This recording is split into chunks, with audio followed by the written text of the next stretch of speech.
y Santa Cruz, Bolivia, donde el lugar se repletó, impresionante cómo llegó la gente desde muy temprano.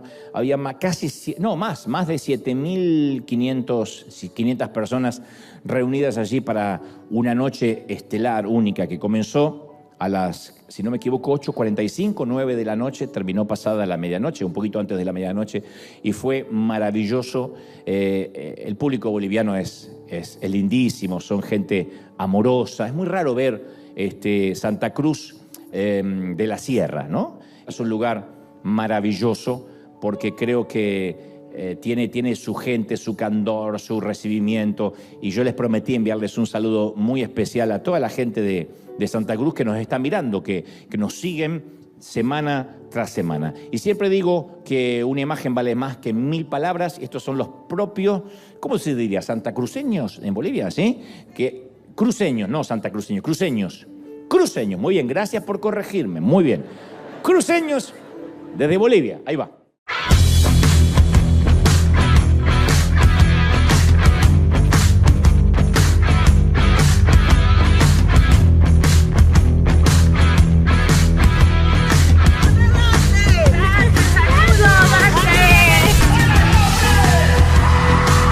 Como él dijo, lo que prometió, de risas a lágrimas, de lágrimas a risas, fue mejor de lo que esperábamos. Bueno, realmente nos ha parecido algo muy increíble.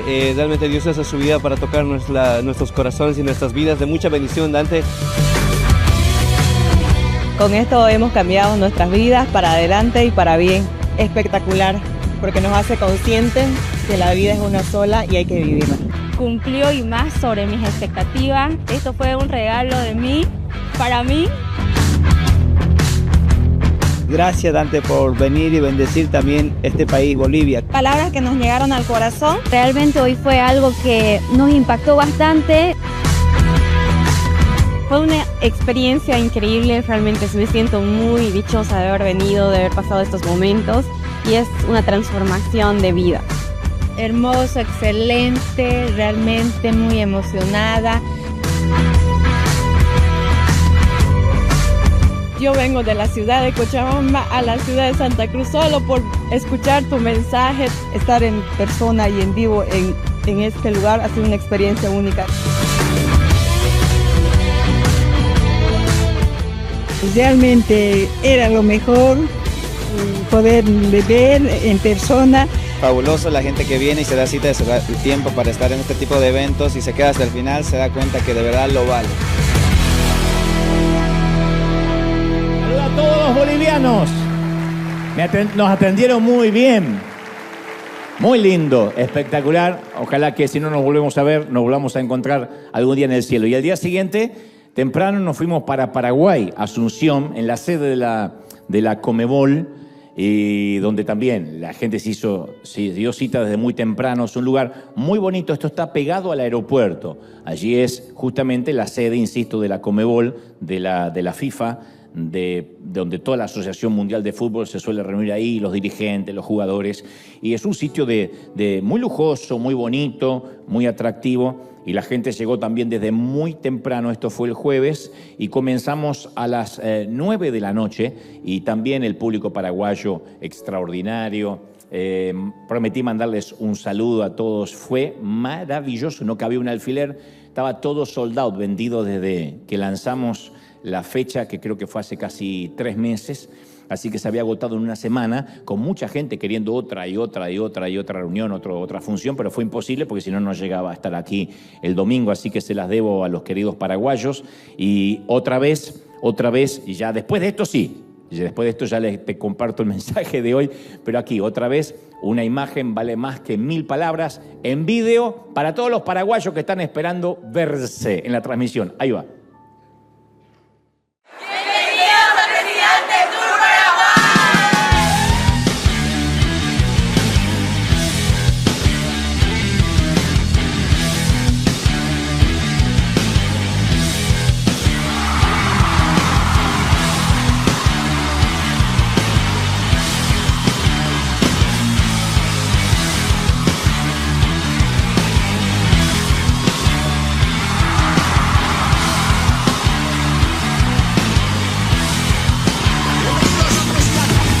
pareció inolvidable, una experiencia única y al fin pude ver la Dante en vivo. Realmente salí muy ilusionada, renovando mi fe sobre todo. Fue algo que estábamos esperando por meses. Me gustó mucho, me pareció súper interesante. Lo máximo, súper recomendado. Me encantó, fue la mejor experiencia. La verdad que hace meses que estamos esperando este momento y fue increíble realmente. Escucharlo tanto tiempo y poder conocerlo fue emocionante y un mensaje demasiado profundo.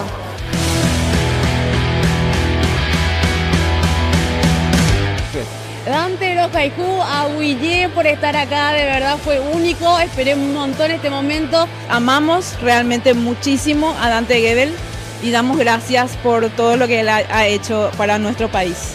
Demasiado lindo para nutrir nuestra alma, recordar que tenemos que volar sin miedo. Así que gracias por esta maravillosa conferencia.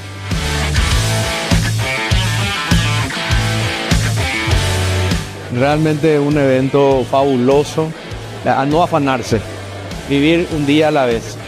Así que vuelvas prontísimo a Paraguay, fue lo más. A los paraguayos un saludo. Ahora sí cumplido. Muy bien. Hacemos muchas entrevistas y solo quedan algunas porque sería imposible pasar tantas horas escuchando las repercusiones, pero nos gusta mucho porque uno se va del país y un poquitito de cada uno queda en ese país donde uno estuvo, ¿no? Al otro día salimos temprano, hicimos escala en Buenos Aires y desde Buenos Aires llegamos ayer pasado el mediodía, casi la tarde, a Los Ángeles a preparar el mensaje de hoy. Así que si hoy sale cualquier cosa y estoy dormido es porque casi vengo en un avión sanitario de tanto correr. Pero valió el esfuerzo. Gracias Bolivia, gracias Paraguay y a todos los que nos miran, gracias por recibirme y gracias Iglesia siempre por orar por mi salud, por bendecir los vuelos y todo. ¿Estamos listos, sí o no? Muy bien. En todos estos años que llevo en el ministerio y en este peregrinar cristiano, me he topado con muchas situaciones que fueron muy nuevas para mí. No podría enumerarlas en un solo mensaje, pero tuve que aprender muchísimo acerca del comportamiento humano. Esto pasa mucho en el liderazgo. Cuando uno inicia una compañía, una empresa o está a cargo de una iglesia, uno tiene que tratar con este organismo vivo que es la humanidad. Somos todos humanos. Y es complejo. No es lo mismo que fabricar un producto solamente que no tiene vida. Cuando uno trabaja con gente, nosotros somos gente, somos complejos cada uno. Entonces uno va aprendiendo mucho acerca del comportamiento humano, del carácter, del temperamento de cada quien. Uno descubre también su propio carácter. Y tengo un ejemplo que demuestra una de las patologías más difíciles y complejas de las que tuve que enfrentar. Me pasó al menos una decena de veces. Por ejemplo, recuerdo cierta vez a un líder que trabajaba a mi lado. De esto tuve varios ejemplos, pero me acuerdo uno. Trabajaba este líder a mi lado, empezó como voluntario. Siempre mostró una gran falta de sujeción, muchas incongruencias en el carácter. No obstante, talentoso, pero tenía sus problemitas de carácter.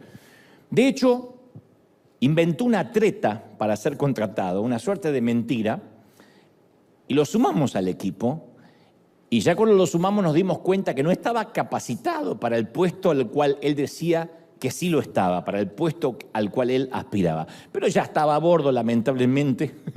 ¿Qué íbamos a hacer?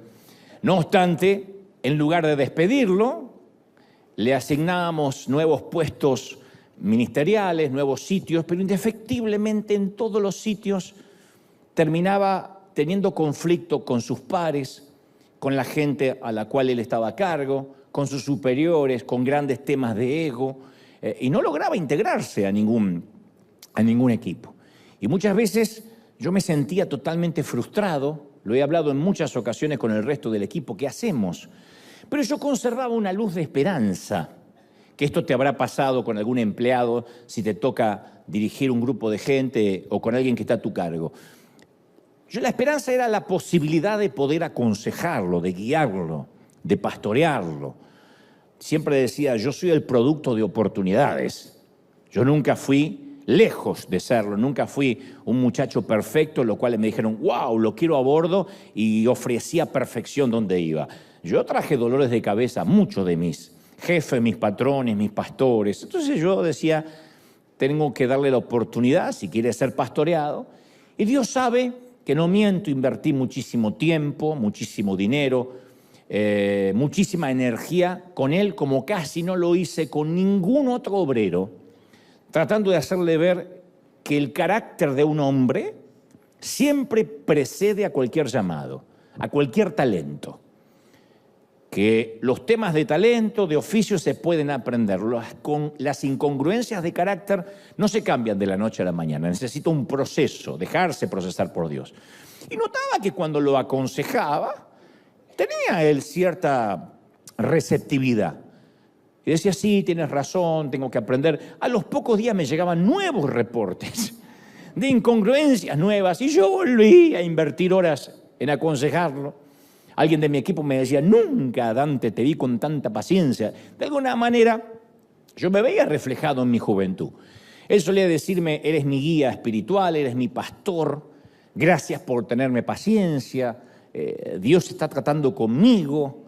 Me dice, es lógico que a veces me quieras ahorcar porque a veces ni yo me soporto.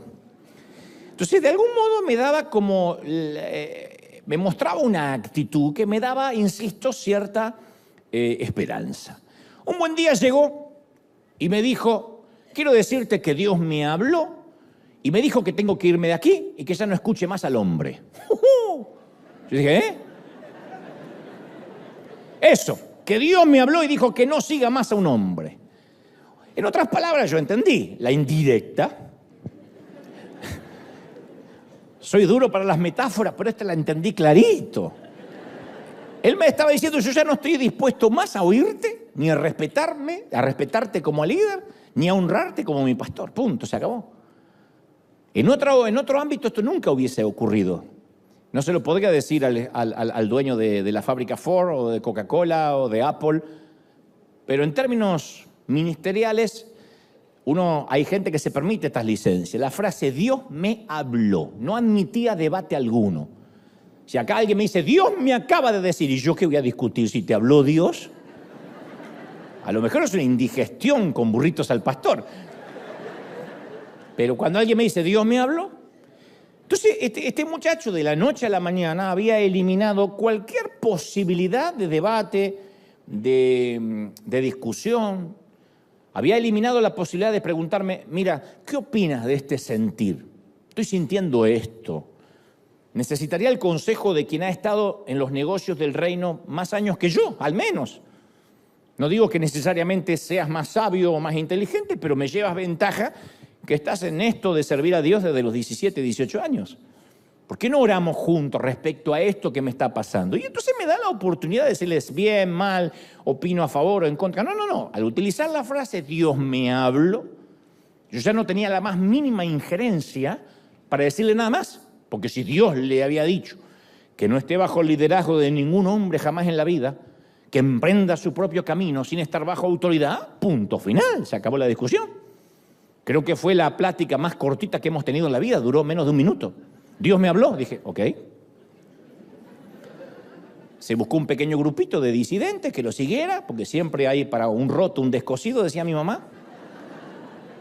Y decidió que ya no consultaría a nadie más. Y lamentablemente siguió frustrado y todo aquello con lo que soñaba se le frustró porque los problemas de carácter no se redimen con una epifanía repentina, con una supuesta zarza ardiente de un llamado superior. O sea, Dios dice, bueno, como este tiene problemas con todo el mundo y tiene problemas de carácter, le voy a traer una revelación gigantesca y lo redimo. No ocurre así, nunca. Es antiescritural.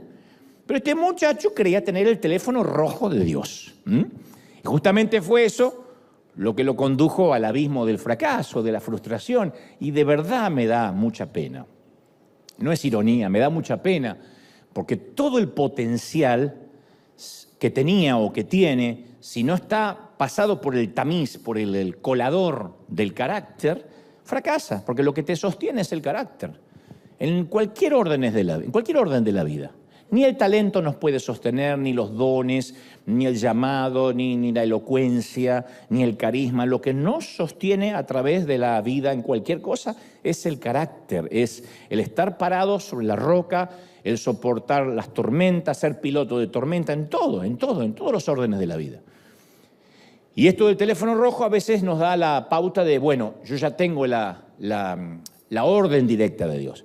La historia relata que durante la Guerra Fría, el famoso conflicto político ideológico que hubo entre Estados Unidos y la vieja Unión Soviética, la ex Unión Soviética, en varias ocasiones estuvo en convertirse en una guerra nuclear. Era nada más que una guerra ideológica, la llamada Guerra Fría. Habrán escuchado algunos, porque dudo que todos tengan memoria o hayan estado en esa época. Pero casi en más de una ocasión estuvo por convertirse en una guerra real, nuclear de hecho, debido a la falta de comunicación entre los mandatarios de ambos países. Hasta que implementaron una vía de comunicación directa entre Washington y Moscú, a la que llamaron el teléfono rojo. En un tiempo sin internet, sin celulares, había un teléfono de ese color que tipificaba la urgencia, que cuando sonaba, lo más probable que del otro lado estuviese al habla Gorbachov. Cuando sonaba significaba hay que atenderlo. No es que es para ordenar una pizza a la Casa Blanca. Tenía que ver con una urgencia. Y ahí resolvían y debatían cualquier conflicto diplomático. De allí tengo el teléfono rojo, que después popularizó el agente Smart, el superagente 86 o Batman, pero el teléfono rojo no lo inventó Bruce Wayne. Viene de la vida real, de entre Washington y Moscú. Y esta patología del teléfono rojo actualmente suele ser un patrimonio muy nuestro, casi exclusivo, diría yo, del mundo evangélico. Porque es extraño que esto, por ejemplo, suceda en el clero católico. Muy extraño. Sería impensable que un diácono católico, que un monaguillo le diga al obispo o al cardenal, mire, Dios me dijo que me ponga una capilla propia en la esquina. Si no se molesta, me agarro a la Virgen y me la llevo.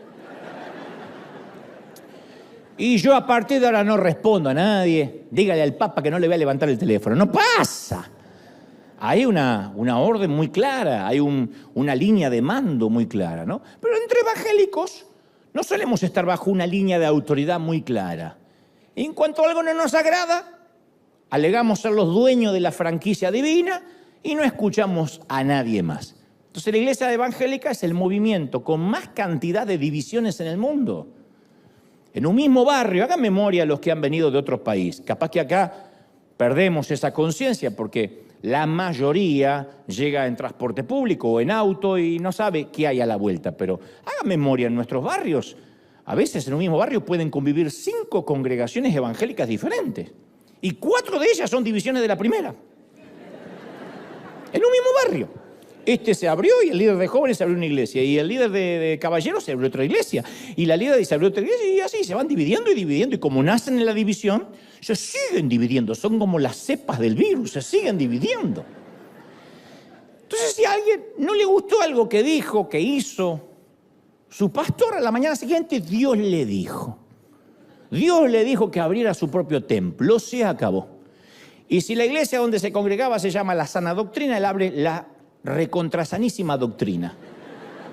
Y a alguien de ahí no le gusta, es el de otra iglesia, la requete contra ultra hiper macro super doctrina, al otro lado. Y así van, y se van dividiendo. Es increíble.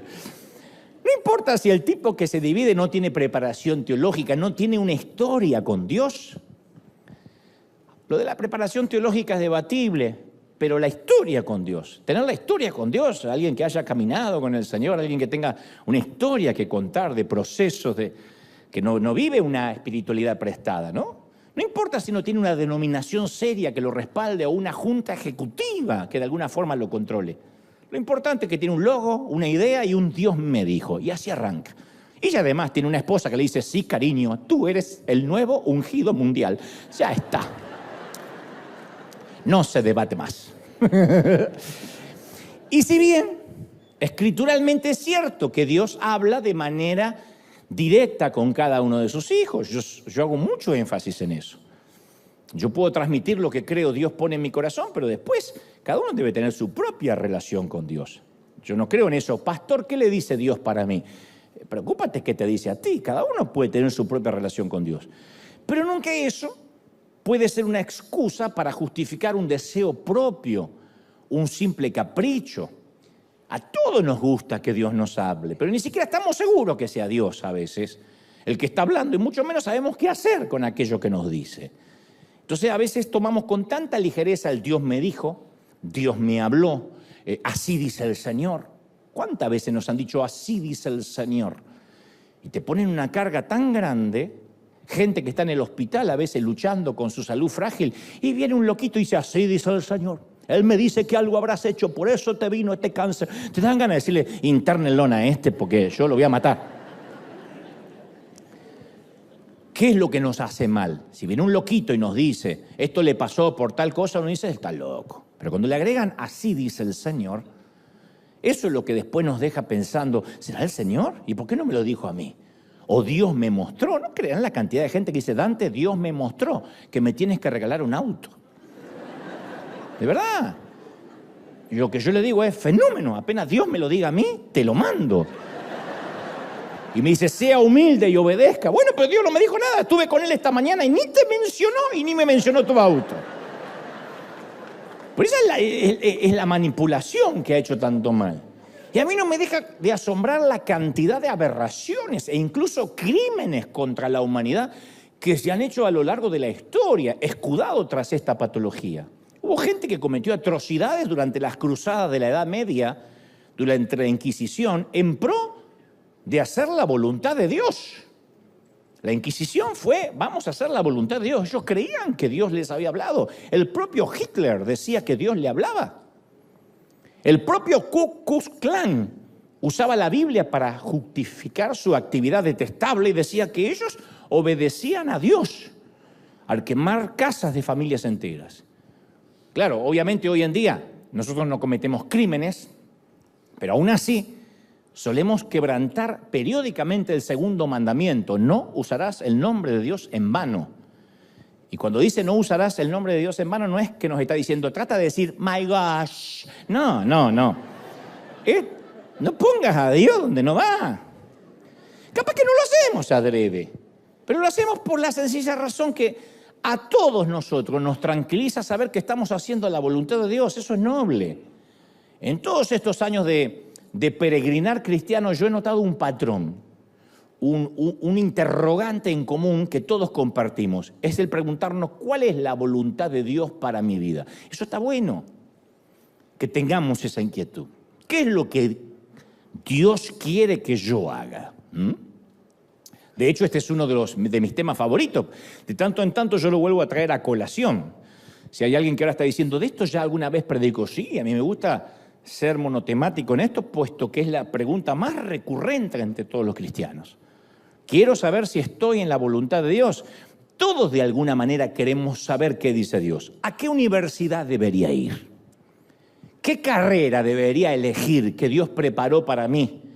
¿Qué trabajo debo aceptar? ¿Dónde debería vivir? ¿Tengo que mudarme? ¿Debo salir con alguien? De ser así, ¿quién debería ser ese alguien? ¿Cómo sé si ella es la persona para mí? ¿Qué hago si yo sé que ella es la persona para mí, pero ella todavía no recibió la notificación? ¿Por qué pensamos así? ¿Por qué somos así? Porque no queremos decepcionar a Dios. Por eso hay tantas iglesias, como decíamos el domingo pasado, que dejan su cerebro en el bautismo y que el líder, que el pastor piense por él.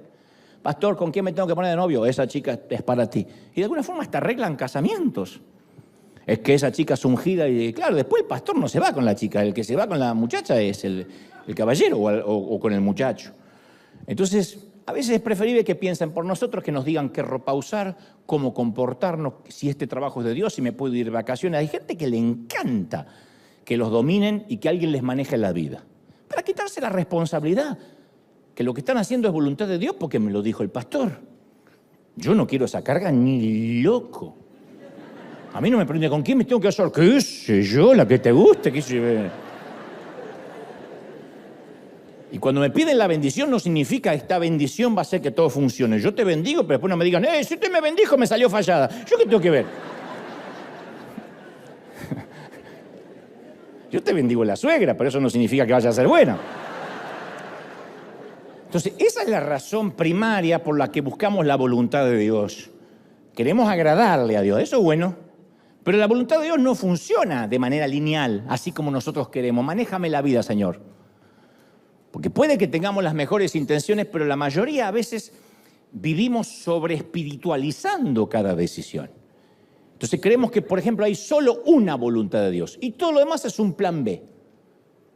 O una voluntad permisiva de segunda categoría. Yo recuerdo cuando hace unos años se predicaba que había una voluntad perfecta y una permisiva. La perfecta era la que Dios había estipulado, la permisiva es la que Dios dice, bueno, más está bien. No, eso somos nosotros con nuestros hijos, no Dios. Entonces hay una sola voluntad y si uno le erra está en el plan B. Esto deshonra a Cristo pensar así.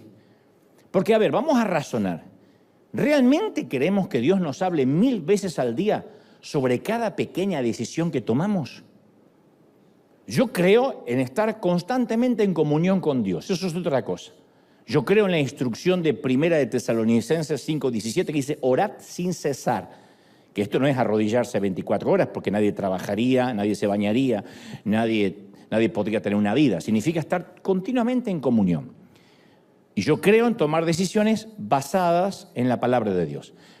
Pero la oración es eficaz, sirve solo cuando no la usamos como un sustituto del sentido común, como un sustituto de la obediencia. Por eso razonemos juntos. ¿Realmente Dios creemos que quiere tener una relación con nosotros tipo una relación mami-bebé toda la vida?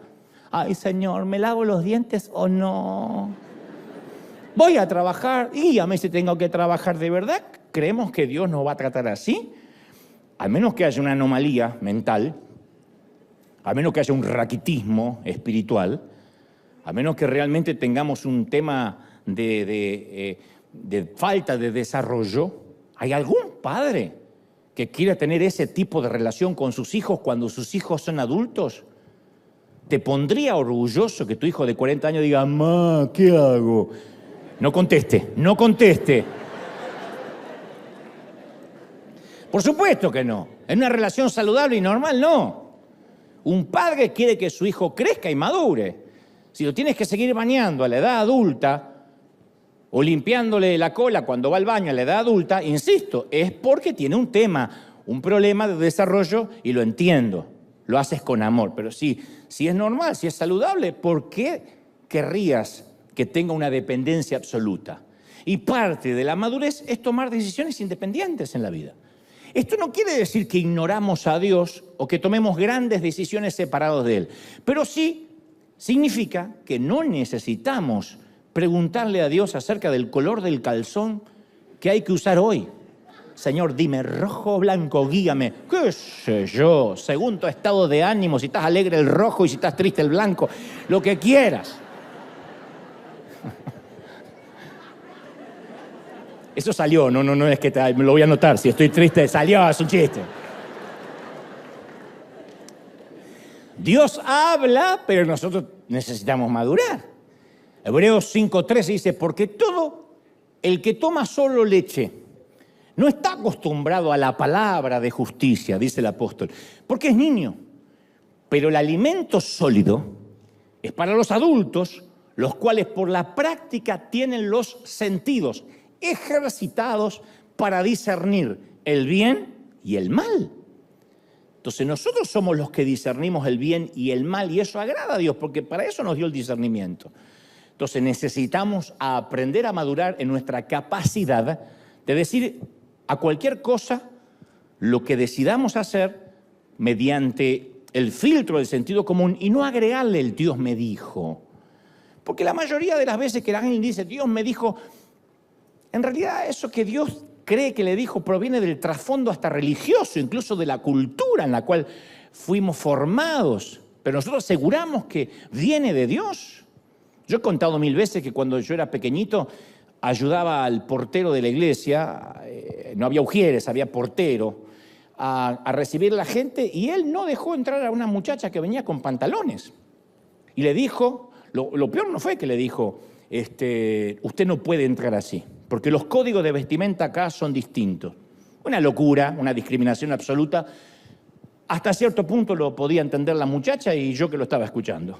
pero le dijo, a Dios no le agrada cómo usted está travestida. Y Dios me dice que así no la deje entrar. El problema es que agregó a Dios. No le dijo, a mí me tienta. Soy un calunturiento que cuando veo algo no lo manejo. La muchacha hubiese dicho, bueno, gracias, y se va. Hasta halagada se hubiese sentido. Pero Dios no permite que usted entre así a su casa. No creerás el daño que esto le hace al cuerpo de Cristo. Se dicen miles de atrocidades y babosadas. Escudado, Dios me mostró. Dios me dijo que usted sale debajo de la cobertura de su apóstol, le va a ir mal. Claro, sale, chocas con un chinito y dice, es por la falta de cobertura. No, es por el chino, no por la falta de cobertura.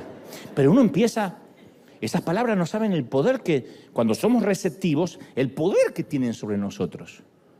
Gente que se ha ido de una iglesia y el líder le dice, si se va, no me hago responsable de lo que le pase a su familia. Y después el nene le agarra una gripe y a uno le agarra el miedo. ¿No será que esta es la maldición? ¿Por qué nos fuimos de la iglesia? Entonces, a la carga de una gripe común se le suma el Dios me dijo de un loquito. Y a veces ya tomamos una decisión y todo lo que hacemos es buscar una palabrita que nos confirme lo que ya decidimos. Esta dinámica era muy reconocida en los tiempos bíblicos. No estoy inventando nada. Isaías 30:10 habló de las personas que les decían a los profetas, no nos profeticen la verdad. Díganos cosas agradables, profeticen ilusiones. Porque el Dios me dijo también funciona para lo otro, para decir, Dios me dijo que vas a prosperar, Dios me dijo que este es tu año, Dios me dijo que tienes la mayor cosecha de la historia. Y a lo mejor después tiene un año difícil. Y empieza a cuestionar a Dios en vez del mensajero. Y la culpa la tenemos nosotros, los líderes, que hemos generado esa cultura de Dios me dijo, inobjetable, inflexible, indiscutible. Y cuando alguien nos cuestiona solemos decir, es que Dios me lo dijo, yo tengo que obedecer. Y no siempre es Dios quien nos dice. Pero a veces manipulamos a los demás usando ese lenguaje espiritual para atribuirle una autoridad divina, una epifanía a nuestra propia voluntad necia. El Dios me dijo es una frase muy importante, demasiado sagrada, como para que abusemos de ella, para disimular conflictos, incompetencia, ignorancia, ambición, hasta a veces para disfrazar una cultura nociva. El Dios me dijo debería ser una frase sagradísima de usarla, si es que la usamos una vez en la vida, pero con la plena seguridad de que es Dios, porque todo coincide con la Biblia y con lo que estamos sintiendo. Pero aparte ese lenguaje de Dios me dijo, Dios me mostró, deja la sensación de que los pastores tenemos como un teléfono, un acceso al teléfono rojo que los normales no tienen, ni van a tener nunca. Como que Dios me dijo, o sea, no te puede decir nada a ti, Dios me lo dice a mí, lo cual también es una incongruencia. Dios no habla de manera más directa conmigo que contigo. El hecho de que yo esté acá no significa de que yo tenga una comunicación más directa, que tú tienes el email y yo tengo el WhatsApp de Dios. No. Y entonces cuando a veces los líderes cambiamos de parecer y seguimos a veces un desfase hormonal, lo maquillamos con un Dios me dijo, punto, Dios me dijo. Pero Dios no puede decirnos una cosa el domingo y la semana siguiente otra cosa totalmente opuesta, en las antípodas de lo que estábamos predicando. Entonces tenemos que tener una honestidad intelectual de decir, no, esto no es algo que Dios me dijo, esto tiene que ver con algo que, qué sé yo, me parece que está bueno, o no. A veces me suelen escribir, yo he notado que no sube fotos suyas a Instagram con su familia, se lo ve muy solo. Hasta ahí, de metiche, me la aguanto. Pero le agrega, Dios me dijo que cuida el testimonio. Ya está. Dios no le dijo un cuerno. Lo que quiere es conocer más de la vida privada ajena, que por cierto no le incumbe, y está desesperada o desesperado por saber de mi vida, y como yo no publico nada de mi vida privada, entonces le mete un Dios me dijo, a ver si me quiebra. Veo en su Facebook que viaja mucho. El Señor me dijo que le dedique más tiempo a la familia. ¿Y por qué no me lo dijo a mí? Si yo en el avión iba más cerca de Dios que vos. Dios no le dijo nada. ¿Y por qué Dios no le puede decir nada? Porque alguien está pensando, pero no es falta de humildad. No le dice nada porque está humeando en las redes. Y además todo lo que dice, que Dios le dice, está viciado y contaminado por su espíritu de la Pati Chapoy.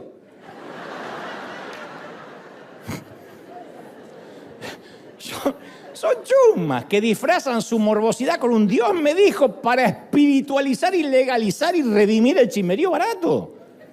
Lo mismo sucede cuando se mezclan asuntos de dinero. Yo te digo hoy, Dios me dijo que usted al final de este mensaje tiene que pactar. Dios me está diciendo que cuando termine este mensaje, para que la palabra se cumpla, selle la palabra con un cheque aquí en el altar, traiga $1,000. Y Dios va a sellar esa... Lo último es una estafa, es un timo. Para que esta palabra se cumpla, trae el dinero aquí. Eso es una estafa. No me molesta tanto eso como Dios me dijo. Porque la gente siempre va a respetar a un líder que diga, mire, nuestra iglesia se mantiene con donativos. La verdad es que los ingresos bajaron sustancialmente, por ejemplo, y quisiéramos contar con tu generosa ayuda en estos tiempos difíciles. Cuando la gente se siente que no le insultan la inteligencia, que no lo manipulan, da. Y si encima se muestra dónde va el dinero que se da, listo. La gente no tiene más problemas con dar. El problema es la manipulación, que traes a alguien inconverso y Dios me dice que hay un billete de 1,000 ahí que quiere salir. No, no quiere salir, tú lo quieres sacar. Ese Washington no quiere salir. Vas por él. Eso es mejor que mezclar nuestra urgencia financiera con la manipulación. Dios me dijo que selles esta palabra, corre y séllala con dinero. Dios va a bendecir nuestra honestidad, nuestro sentido común. Porque como dijimos, estas situaciones vacunan a la gente contra Dios. La gente no tiene problemas con Dios. Yo digo siempre, nadie muere ateo bajo fuego enemigo. No hay un solo ateo en una cama de hospital. El problema es cuando uno se vacuna contra Dios. Yo te conté que las vacunas se hacen de una cantidad pequeña de las mismas bacterias y virus a los que se quiere combatir. Y ese virus atenuado, que se llama antígeno, es lo que provoca una respuesta inmunitaria de nuestro cuerpo. Y cuando recibimos una vacuna, el sistema inmune reconoce esa proteína viral como un agente extraño y produce una respuesta de células citotóxicas que evitan la enfermedad clínica. Entonces, el proceso, en palabras simples, a través de la cual las vacunas crean inmunidad, recibe el nombre de inmunización. Nos ayuda a resistir enfermedades causadas por microorganismos. Y cuando nosotros abusamos del Dios me dijo, Dios me mostró, Dios me dijo, y Dios me está diciendo, y ahora me volvió a decir, y ahora me volvió a recontradecir, a veces, solo para disfrazar lo que tenemos ganas de decir, inmunizamos al recién convertido contra la verdadera voz de Dios. Se vacunó. Le decimos tantas veces, Dios me dijo, que cuando Dios le quiere hablar de verdad, los tipos están descreídos de todo. Porque las veces que le dijeron, Dios me dijo, Dios me dijo, Dios me dijo, no pasó lo que supuestamente Dios estaba diciendo. Mira, hay un montón de situaciones en que Dios me ha guiado, porque algunos se está preguntando, ¿y cómo sé entonces si lo que hago es de Dios o no es de Dios? Pongo un ejemplo propio. Hay cosas que yo puedo reconocer que Dios me ha guiado porque algunas las he hecho inclusive en contra de lo que yo haría. Pero sé que venían de Dios. Muchas otras, incluso aquí en River, son mis decisiones. Yo soy el responsable de muchas decisiones que tomamos. ¿Por qué? Y porque las tomé o por estrategia gerencial o por sentido común o simplemente porque creí que en ese momento era la gestión de liderazgo adecuada. Y en última instancia Dios lo permitió. Pero está muy mal que yo use siempre esto es la voluntad de Dios, porque es una manera de eliminar cualquier responsabilidad en mi decisión. Dios me dijo, yo no soy responsable de nada. Entonces a veces me dice la gente, ¿y por qué ahí en el escenario se visten de negro? Lo que están pidiendo es una respuesta espiritual, porque Dios me dijo que el negro en el Apocalipsis, según el capítulo... Entonces mis respuestas a veces suenan groseras, porque cuando uno las escribe suenan groseras, pero si me las escuchan van a se dar cuenta que no. Yo le digo, ¿por qué se visten de negro? Porque podemos, queremos y tenemos ganas.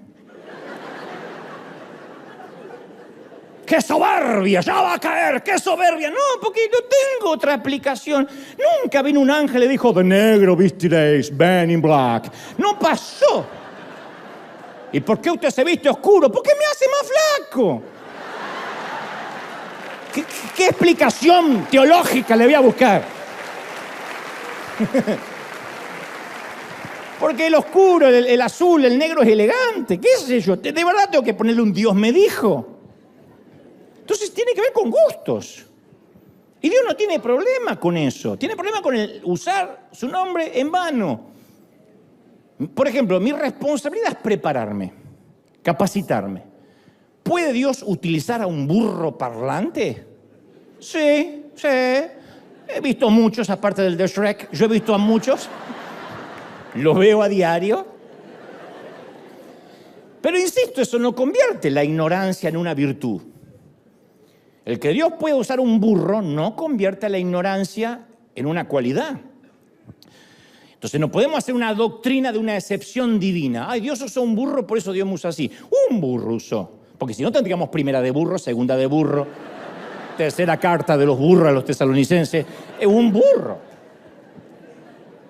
Pero como ya tenemos un burro, un precedente, queremos que todos seamos burros. No podemos hacer de una excepción la regla. Entonces, a veces yo digo siempre, suena espiritual cuando un predicador dice, yo no tenía preparado otro mensaje. Yo no sé por qué estoy diciendo esto. Uno puede ser improvisado, pero el Espíritu Santo no es un improvisado. Eso no es dejarse llevar por la guía de Dios. Eso se llama no prepararse, no estudiar, no escudriñar. Cuando en Mateo 10:19 dice, mas cuando os entreguen a la corte, no os preocupéis de cómo hablaréis. Dice una versión, no se preocupen cómo se van a defender, porque en aquella hora os será dado lo que habéis de hablar. No está hablando de predicar, está hablando de las palabras que Él pondría en nosotros en el caso que estemos ante un tribunal o ante una corte por causa de Cristo. Entonces no podemos hacer de la falta de excelencia una virtud. Dios puede darnos un mensaje para hoy un año antes si lo busca. La frase, yo tenía preparado otra cosa, no sé por qué estoy diciendo esto, suena espiritual pero no llena de dudas. Yo siempre digo, si tenía preparado otra cosa, ¿quién le había inspirado esa otra cosa? Si este es el de Dios, ¿el de otro de quién era? ¿De quién es el mensaje que acaba de desechar? Si fue Dios también, ¿y qué tuvo Dios? ¿Un desfasaje hormonal esta mañana que cambió de tema a último momento? Entonces suena lindo, yo me dejo guiar por el Espíritu. Y la frase en sí, intrínsecamente, no está mal. Pero eso no significa que Dios no pueda guiarnos con antelación. Nosotros podemos preparar los temas musicales de cada domingo o decimos, bueno, salgamos con el piano y a ver qué sale. Pero si Leiva, que está en el piano, tuvo una mala noche, se peleó con la mujer, la suegra se le vino a la casa, ¿sabe lo que va a hacer ese fluir? Señor, llévanos a tu presencia, porque quiere mandarse mudar Él. Yo no le puedo dejar que la atmósfera de la iglesia esté basada en que Él está mal con la suegra y se quiere morir. Yo no quiero eso. Pero a veces ocultamos nuestro desdén, nuestra desidia, nuestra falta de preparación con un Dios me dijo. Es más, aunque hayamos orado, no podemos decir, tengo una decisión inobjetable porque oré. Porque si decimos, Dios me dijo que hiciera o dijera esto, estamos comunicando que nadie puede debatir ni tener duda de lo que estamos haciendo o diciendo. En mi caso yo aprendí a decir, te diré lo que creo que Dios me dijo que te diga. Y también me han dicho, pero eso suena dubitativo, ¿cómo que crees? ¿Te lo dijo Dios o no te lo dijo Dios? Pero yo no estoy seguro si soy infalible. ¿Qué sé yo? Hago el intento de creer que lo que te diré es lo más cercano a lo que creo que Dios me dijo que te diga. Pero es lógico que el mensaje que estoy transmitiendo va a estar involucrada en mi personalidad, mi entorno, mi cultura, mi preparación. Todo eso no es que contamina lo de Dios, es el envase en el cual viene lo que Dios dice. Si no, nos sentamos todos y escuchamos la voz audible de Dios. Pero si Dios nos usa a nosotros, va a usar nuestro acento, nuestra manera de ser, nuestro sesgo, nuestro filtro. Entonces trato de limpiarlo lo más posible, pero obviamente va a estar de alguna forma tocado por mi personalidad. Entonces yo no puedo decir esto es palabra de Dios absoluta, esto es un rema de Dios. Tendría que ver después de Apocalipsis 1 de Dante 1. No. Tú tendrás que discernir, tamizar, retener lo bueno, clasificar. Entonces deberíamos usar este tipo de términos para comunicar siempre nuestra dependencia de Dios. Mira, estuve orando por esto y a mí me parece, a menos que Dios diga otra cosa, que es la mejor decisión. Me parece que el Señor nos está guiando para tal lugar. Vamos a ponerlo en oración y si Dios nos da paz, vamos a continuar. Eso no es dudar. Eso no es falta de fe, es humildad, es permitirnos regalarnos el beneficio de la duda. Mira, yo creo que vamos bien. Regalarnos el beneficio de la duda, eso nos permite crecer. De otro modo, Dios me dijo, se convierte en un escudo a la hora de rendir cuentas, a la hora de nuestra toma de decisiones. Dios me dijo, y punto, como este muchacho, Dios me dijo que me vaya de acá y no escuche más a ningún hombre. ¡Oh! Después de Elías viene él, yo no sabía. Pero insisto, a veces usamos la voluntad de Dios como una suerte de magia, de espiritismo cristiano. Y si Dios realmente, hay gente que me ha dicho, si Dios realmente mañana quiere que vaya a trabajar, que me salga un versículo que hable de trabajo.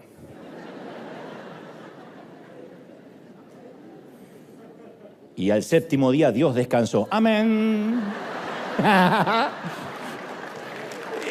Es raro.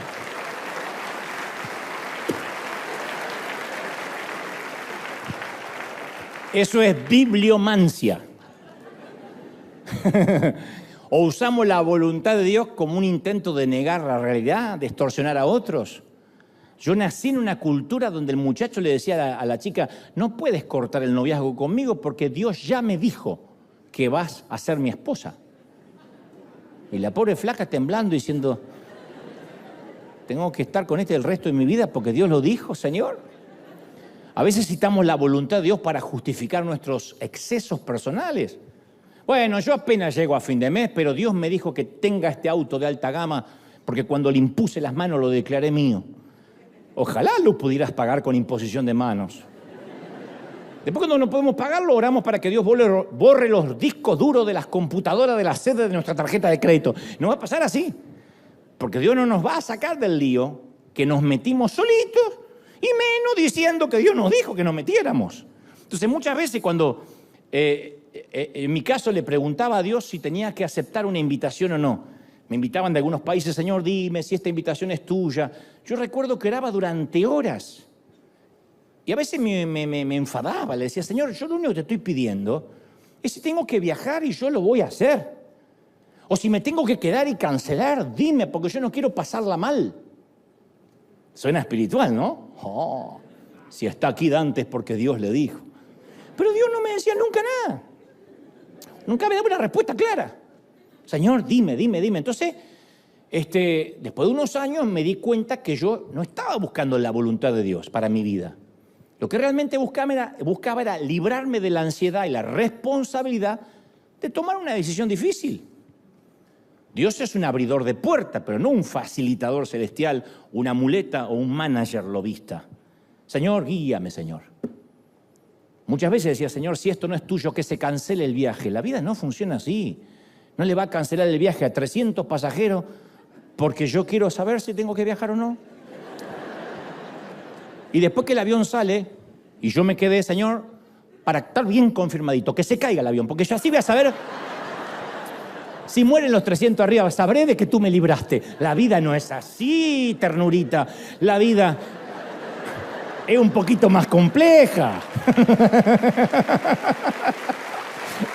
Entonces, en la Biblia hay todo un mundo de diferencia entre la fe en el Dios sobrenatural y el tratar de usar la magia o la superstición. Y cuando trato de usar a Dios como magia, transgredo la naturaleza de la relación de Dios y el ser humano. Y como dijimos una vez, las cosas de Dios no funcionan como el cuento de los frijoles o las habichuelas mágicas de Jack del clásico cuento de Andersen.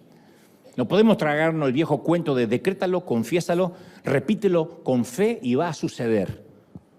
Pasa al altar y todo cambiará para el lunes. No, siembra un pequeño frijol en fe y mañana tendrás una planta que llegue hasta los cielos. Después, cuando el frijol no crece mágicamente durante la noche, cuestionamos a Dios, nos enojamos y pensamos que nos vendieron una semilla fallada. Es tentador el pensamiento de lo que yo digo se hace, como si Dios fuese un sirviente o un genio listo para conceder todos mis deseos. No importa cuán errada esté mi fe. Es tentador. ¿Quién no quiere un Dios así? Venga, decrete, confiéselo y viva en victoria. La vida no es así. Dios no está obligado a darme algo porque yo lo decreté. Yo confesé que esta casa va a ser mía. Bueno, podemos confesarlo, tener fe, pero la casa no se paga con fe. Eventualmente van a tener que trabajar, hacer un plan de negocio, ver si podemos pagar, y Dios no se mete en eso. O sea, Dios nos dio la responsabilidad de madurar. Pablo dijo, no toman más leche, comen alimento sólido y disciernen el bien y el mal. Entonces tenemos un montón de gente en nuestras congregaciones plantando frijoles mágicos, declarando que tendrán un auto nuevo, que van a ser sanados, que van a tener un trabajo mejor, que van a ganar la lotería, que no van a tener más deudas, que toda una ciudad se va a arrepentir de los pecados. Y es un efecto placebo, porque por mucho que decretemos esas cosas, Dios no está obligado a darnos todo lo que se nos antoja. Porque si no, uno manejaría la vida y lo frotamos al genio y nos da 3 deseos. Y no funciona así. Yo nunca voy a olvidar a un amigo que le dijo a una chica, le preguntó si ella quería salir con él, y ella le dijo, lo siento, no estoy interesada. Pero en vez de decirle ella, no me interesa, no me gustas, no eres mi tipo, deja de perseguirme, ella optó por la superespiritualidad.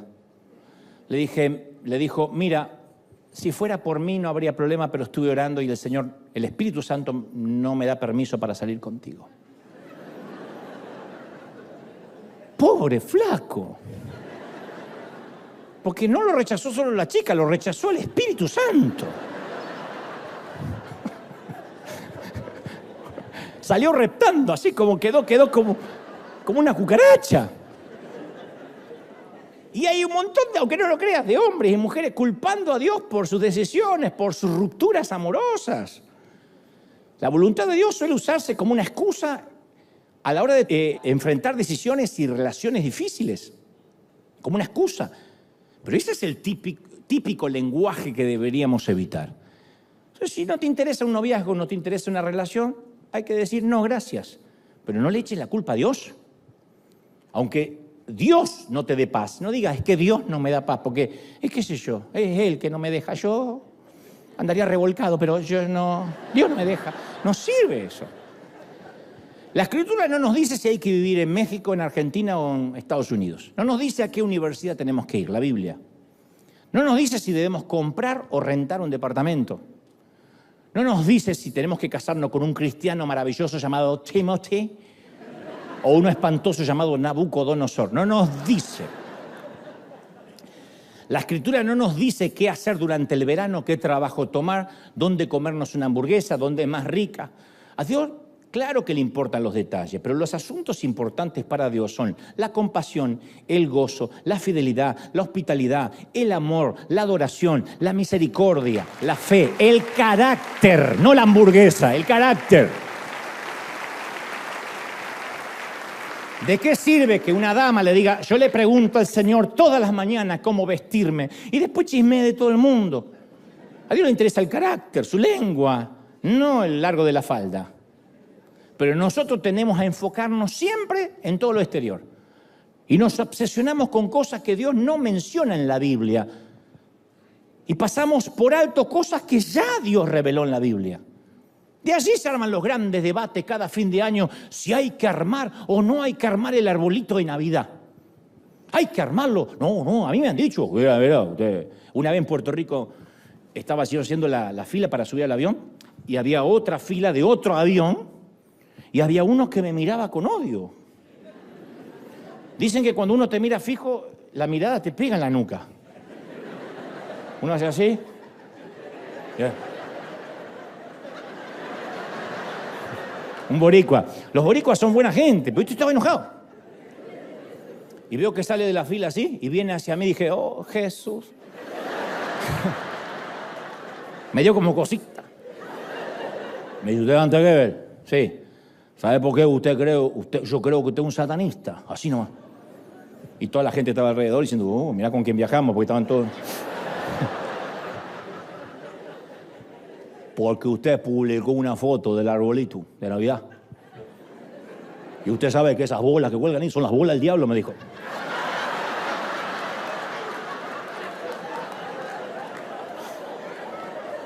Esas son las bolas del diablo, las bolas de Satanás. No las pude tocar, casi no desarmó el arbolito.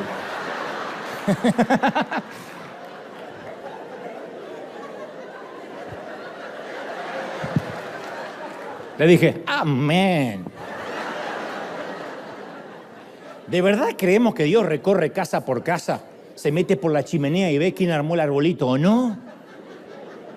Entonces la Biblia contiene enseñanzas sublimes, pero si a la Biblia le añadimos un poquito de sentido común, no hay confusión alguna, un poquito de sentido común. Pero cuidado, el Dios me dijo es tan peligroso como el Dios todavía no me dijo.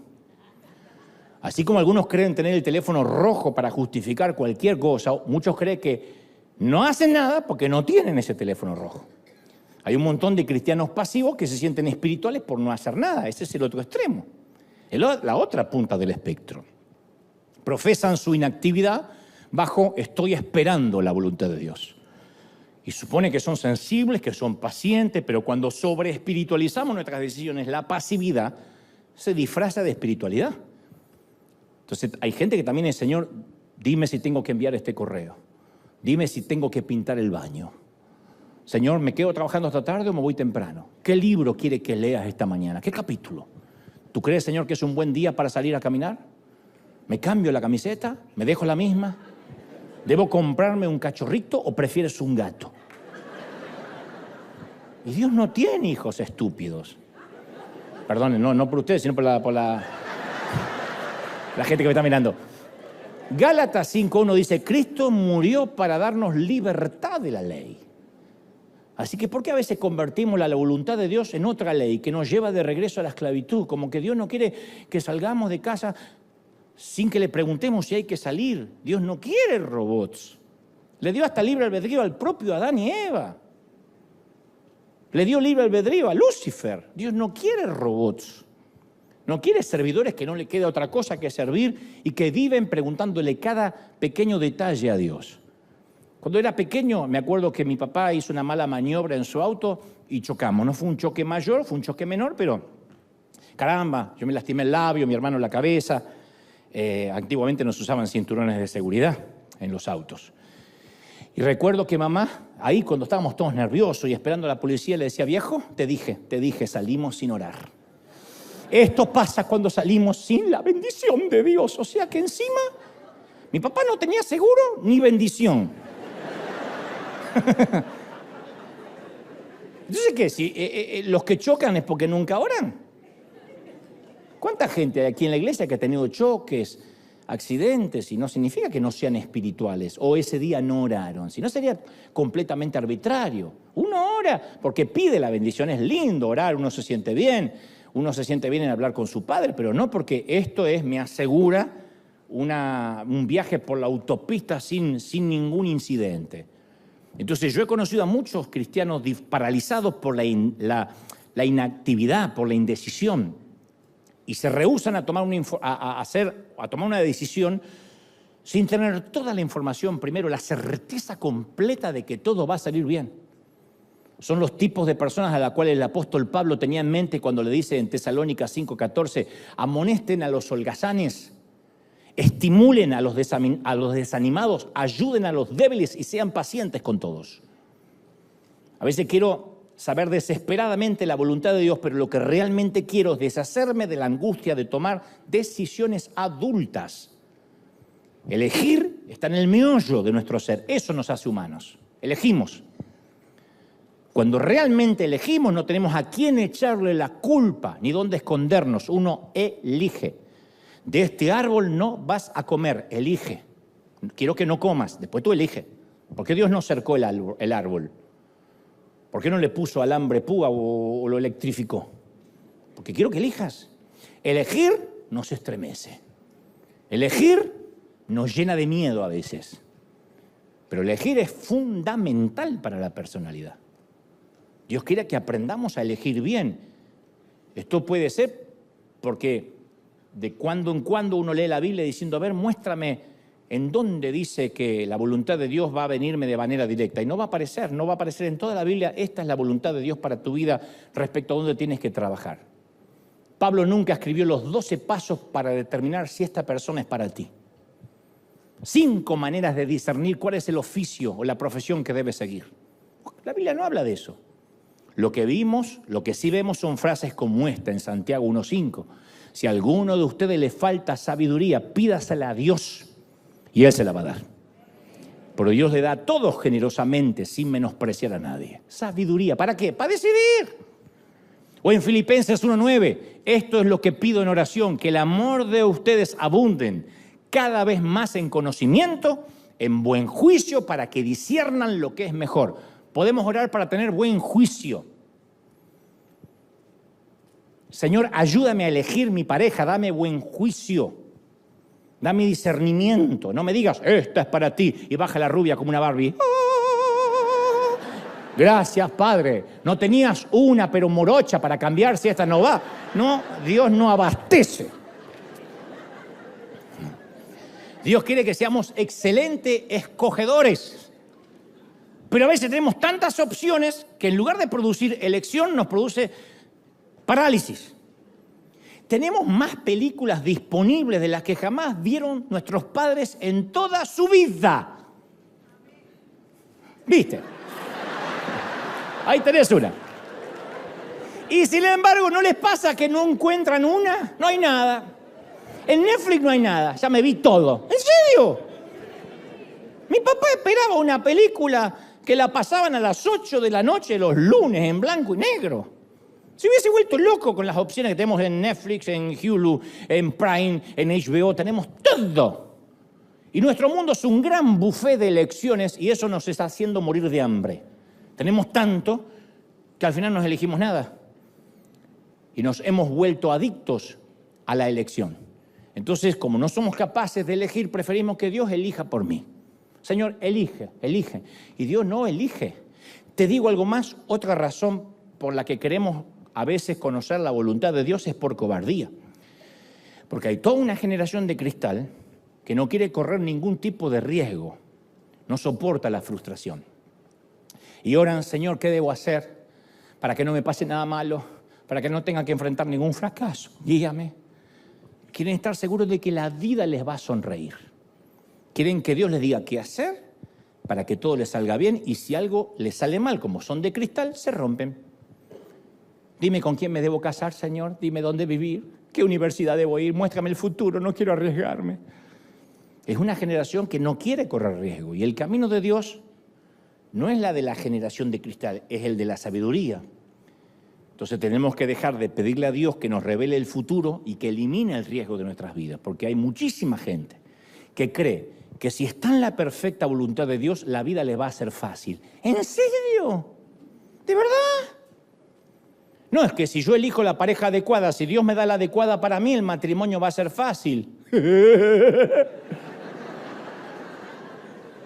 Sí, porque si Dios la eligió, todas las mañanas me despierto con un aliento agradable, un cónyuge libre de flatulencias y ronquidos, sin madre. Nada de la otra persona me va a molestar jamás porque me la dio Dios. Quiero saber qué hijos tengo que tener, cuántos, porque si Dios me los manda, yo quiero saber, voy a estar seguro que amarán a Dios, tendrán buenas calificaciones, su cociente intelectual va a ser alto. Porque si estoy en la voluntad de Dios, mi vida económica va a estar libre de estrés, de deuda, ¿de verdad? No, me han dicho, si este ministerio es lo que Dios quería, yo no tengo que pasar noches sin dormir o llorando por lo ingrata que es la gente. Si fácil es nuestro criterio para evaluar la voluntad de Dios, entonces cada vez que me encuentre con dificultad, voy a llenarme de dudas acerca de Dios, acerca de lo que estoy eligiendo. La voluntad de Dios no promete una vida fácil. De hecho, cuando Dios nos llama, las cosas se ponen más difíciles. Abraham se va de un hogar y se enfrenta a la incertidumbre. Moisés es llamado y tiene que confrontar al faraón, soportar quejas de su propio pueblo. Esther tiene que arriesgar su vida para prevenir un genocidio. Pablo le escribe a la iglesia de Corinto, le dice, se me ha abierto una puerta grande de parte de Dios, pero hay muchos adversarios. Primera de Corintios 16:9. O sea, no era una puerta grande de Dios. Pero él consideraba a la resistencia de los adversarios como una confirmación de que Dios la había abierto. Nunca dijo, si esto es de Dios, yo no quiero tener adversarios. Si Dios me abre la puerta, yo no quiero tener problemas porque me la abrió Dios. Va a haber problemas como que no hay más si te la abrió Dios. ¿Por qué Satanás va a atacar una puerta que Dios no te abrió? Si te estás condenando solo, si Dios no te la abrió. ¿Ustedes creen que este muchacho que me dijo, Dios me habló y se fue, Satanás va a perder un segundo en él? Un demonio flaco le dice, ¿quiere que lo persiga? No, no, ese se liquidó solo, déjalo, no pierdas tiempo. Las puertas que Dios abre son las que despiertan a los demonios. Entonces, ¿qué es la madurez espiritual? Capaz de enfrentar los problemas sin inquietarnos, ser pilotos de tormenta. Jesús nunca dijo el mundo será fácil. Él dijo en el mundo tendrán aflicción. Habrá problemas. Lo prometió, en el mundo habrá problemas. ¿Hay gente con problemas hoy acá? Recibe entonces la promesa de Dios, problemas. Eso es maravilloso, estás recibiendo la promesa, se está cumpliendo. En el mundo tendréis aflicción. Confiad, yo he vencido al mundo. Entonces, en otras palabras, ¿qué es la voluntad de Dios? No es lo que hagamos, dónde vivamos, con quién nos casemos. Es en quién nos estamos convirtiendo. Si el deseo de los padres de cualquier hijo es que llegue a ser una persona buena de verdad, desde luego querrán que ese hijo tome buenas decisiones. Tú no quieres encontrarle una novia para tu hijo. Tú quieres que él elija la mujer que lo va a hacer feliz. De otro modo, es un matrimonio arreglado. Tú no quieres encontrarle el hombre para tu hija. Puedes tener tus gustos, el yerno que sueñas. Pero si ella viene con ese melenudo que se baña una vez al mes y es feliz, que vivan en su propia mugre y sean felices, es tu hija. Pero tú dices, no, decide tú, mija. Yo ya te eduqué. Yo te bañé hasta cuando pude, te eduqué hasta cuando pude, después. Señor, impide que ese muchacho, Dios no se va a meter para impedirle nada. Tu única responsabilidad es criarla. Y después ya con el sentido común que tenga, o no, con la inteligencia que haya heredado tu niñe, o no, va a decidir. Entonces las personas de voluntad, criterio y carácter excelente no se forman de ninguna otra manera que no sea tomando sus propias decisiones. Esto quiere decir que la voluntad de Dios para nuestras vidas, muchas veces Dios nos va a decir, decídelo tú mismo. Decídelo tú. Yo no puedo decir, acá usamos el color azul porque Dios me lo mostró. Los músicos tocan de esta manera porque el Señor me lo dijo. Aquí los sugieres se visten de tal o cual forma porque Dios, una madrugada, Dios dice, decídelo tú. Lo que Dios está interesado es que cuando yo me pare aquí, sea lo más fidedigno a lo que Él quiere que yo diga. Todo lo demás son gustos personales de cada quien. Significa que a Dios le importa más nuestro carácter que la ropa que nos vamos a poner. A veces la voluntad de Dios es hacer lo correcto en las cosas pequeñas. No es que todo el mundo está acorralado en convertirse en un empleado o en ser un pastor. O estamos a acorralarnos entre casarnos con esa persona o no. Hay 6.000 millones de personas en el mundo. Y de verdad creemos que Dios nos dice, hay una sola persona para tu vida. Espero que la descubras, porque si no la encuentras te la verás conmigo. 6.000 millones de personas. Yo sé que se están rasgando la vestidura un montón de teólogos porque se ha predicado, Dios preparó una persona para ti. No, Dios nos dio discernimiento. Después Dios no hace una serendipia donde nos hace encontrar con la persona como en las películas. Entonces no hay una persona, hay 6.000 millones para que elijas. ¿Elegiste a ese? Es tu problema. Pues uno elige mal, Señor. ¿Por qué no me guiaste? Porque te gustó, porque pensaste que era buena idea.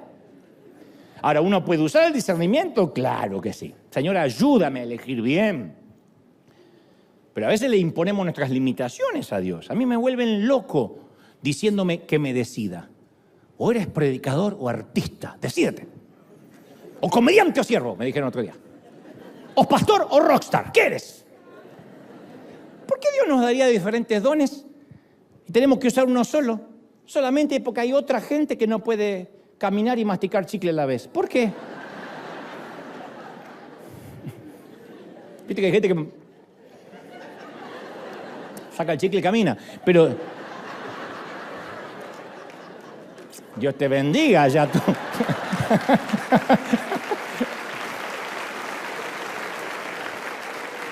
Somos llamados a la perfección, no a ser perfeccionista. ¿Qué es perfección? Excelencia inmaculada.